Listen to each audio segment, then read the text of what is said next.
so àwọn ọ̀nà tá a gbà mọ́ra nìyẹn Markaz kọ́ mo ti mọ̀ kì í ṣọmọ Markaz so nígbà tá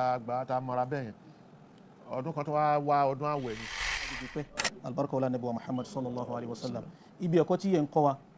ibẹ̀ náà ni yàwá lórí madil Markaz hadiruhu wa mustaqbaluhu ọ̀rọ̀ tí yẹn máa ń tẹ̀mọ́ wálé tí ní gbogbo ìgbà wípé tí wọ́n bá ti sọ̀rọ̀ Markaz a sọ̀rọ̀ mímọ́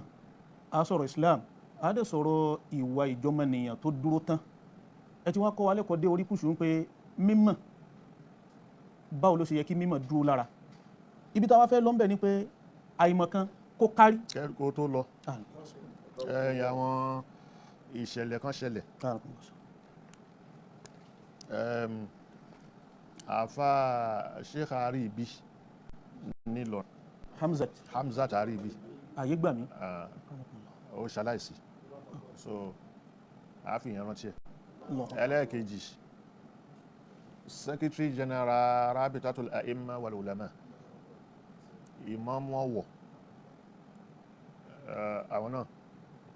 a ṣe ìrántí wọn aládéṣẹwà so méjèèjì yẹn ní ká kọ́kọ́ ṣe ẹlẹ́ẹ̀kẹta ẹ̀ ní pé a lọ wé láwà nílànà láwà ní mufti tí gbogbo ilẹ̀ Yorùbá ó gba oníhun ó ti rí bẹ́ẹ̀. Allahu akbar. àti hun alhamdulillah ó ti rí bẹ́ẹ̀. Sheikh Abdulrazak Abdulaziz Ishola lẹ́yìn náà tí wọ́n á jẹ lisanul ulama akramakumullah fún biladi Yorùbá akramakumullah Ìjẹ̀bú lòun akramakumullah Ìjẹ̀bú yẹn èyí tá à ń sọ ipò mọ àwa Markaz bí a mọ̀ yàtọ̀ àwọn èyí ṣe màṣùbíyà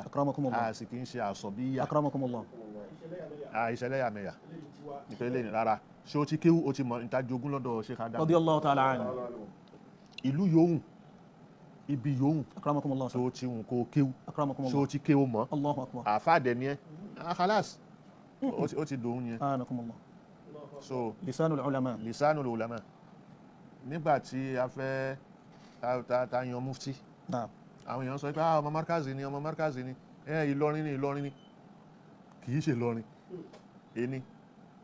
kìí ṣe ọmọ Markaz èjì mo mọ̀ nígbà tí mò ń tá ń ṣe kíní ní rábítà tàbá dájọ́ àwẹ̀ àwọn dájọ́ àwẹ̀ kan mo ṣe tí tẹlifíṣàn gbé AIT kíní tó yá sí pé lọ́jọ́ tá a ṣe kíní yẹn òun ni ó wá bá mi so ó sẹ́ndì àwọn kíní ẹ̀ mo ní pé ẹni mọ̀ nǹkan tó ń sọ so àfi mọ́ra wa ó fi mímọ̀ tá a mọ́ra wa yẹn àpàdé láwọn òun ló máa ń ṣe atẹ́rùgbà conference níbi kan kíní kan ó pè mí pé conference kan wà ní Abu Dhabi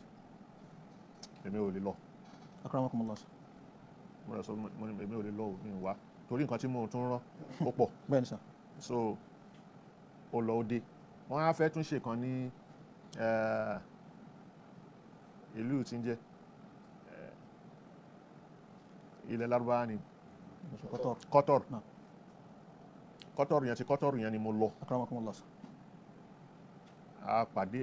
àjìjọ lọ láti ilé so ó sì ṣe kínní agbọ́ gbogbo nǹkan tí wọ́n fẹ́ sọ bẹ́ẹ̀ nǹkan kódà wọ́n pín wa ní laptop níbẹ̀ àti kínní handbag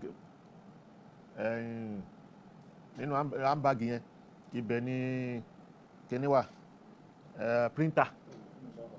wọ́n pín wa lọ́hùn yẹn so adẹ̀tún ya fọ́tò oríṣiríṣi làbá fi wálé so àwọn ọ̀nà tá a gbà mọ́ra nìyẹn Markaz kọ́ mo ti mọ̀ kì í ṣọmọ Markaz so nígbà tá a mọ́ra bẹ́ẹ̀ yẹn ọdún kan tó wá ọdún àwẹ̀ ni mo ti dájọ́ yẹn wípé ọjọ́ àwẹ̀ àwọn èèyàn sọ pé èmi àtàwọn ìyàwó mi àtọmọ àwọn ni láàkírun àwọn ni máa kírun fún ó dìde lé ẹ̀ òun pẹ̀lú àwọn kan nọ́mbà wáyé pé àwọn fẹ́ ṣe solidarity fún mi. Allahu akbar. yóò kù kò ní jásí pé èmi àti ìyàwó àtọmọ nìkan ṣo ni ó ṣẹ́kù. ó dìde ó wá láti Kòròdú bá ṣe mọ́ra nìyẹn. máa sọ nípa sórí bó ṣe wà yìí èyí tó kù bẹ́ẹ̀ ni pé kò di ara Rábítà kò di mẹ́mbà Rábítà bí n ṣe mú wọ Rábítà nìyẹn. so mo dẹ̀ wà nínú moon sighting ní committee ní Supreme Council òun náà wà ń bẹ̀. ìgbà táwọn kan àwọn Sálàfí nǹkan kan yìí tí wọ́n tún dìde pé kíbílà òkè ń kọ gbogbo mọ́ṣáláṣí òun kọjú sí kíbílà kì í kọjú sí kíbílà àwọn bàbá yẹn wọ́n mọ kíbílà ọ̀tọ̀ ní jihatul kíbílà ọ̀tọ̀ ní ainul kíbílà. Akramakumullah. so èmi pẹ̀lú ẹ̀ aṣá dìde àtúnṣe kínní yẹn so bá a ṣe mọ́ra nìyẹn ó jẹ́ ọ̀nà tá a fi gbà mọ́ra. ẹlẹ́ẹ̀kejì lisanu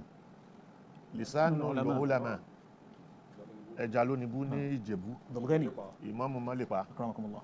so ìmáàmù Ìjẹ̀bú ọlọ́njà rí wọn pé àwọn ni wọ́n mú wáyé pé àwọn fẹ́ fi jẹ